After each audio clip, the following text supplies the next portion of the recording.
મિત્રો, પૂર્વ પ્રાથમિક કક્ષાએ આવતા નાના બાળકોને ગણિત કેમ શીખવવું એક બહુ મોટો પ્રશ્ન છે. કારણ એ છે કે ફક્ત પુનરાવર્તન કે બોર્ડ પરના દાખલાથી અહીં કામ થતું નથી.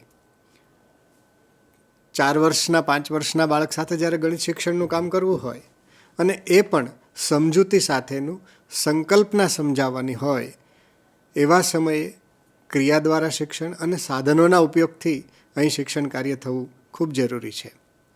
ફાઉન્ડેશનલ ન્યુમરસીનું એટલે કે પાયાના અંકજ્ઞાન અને પાયાના ગણિત વિષયને શીખવવા માટે એ વિષય રસપ્રદ રીતે શીખવાય એ પણ એટલું જ જરૂરી છે. એના માટે મેં વાત કરી એમ કે શૈક્ષણિક સાધનોનો ઉપયોગ કરવો અહીં બહુ જ જરૂરી છે.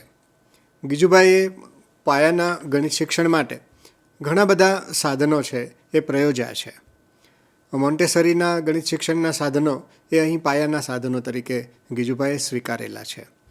અને આપણે જેમ જેમ આ ગણિત શિક્ષણના સાધનો છે એ એક એક સમજતા જશું, એમાં આપણને ખ્યાલ આવશે કે ગણિત પણ રસપ્રદ રીતે, સંકલ્પના સમજાય તે રીતે નાના બાળકોને પણ સમજાવી શકાય છે, શીખવી શકાય છે.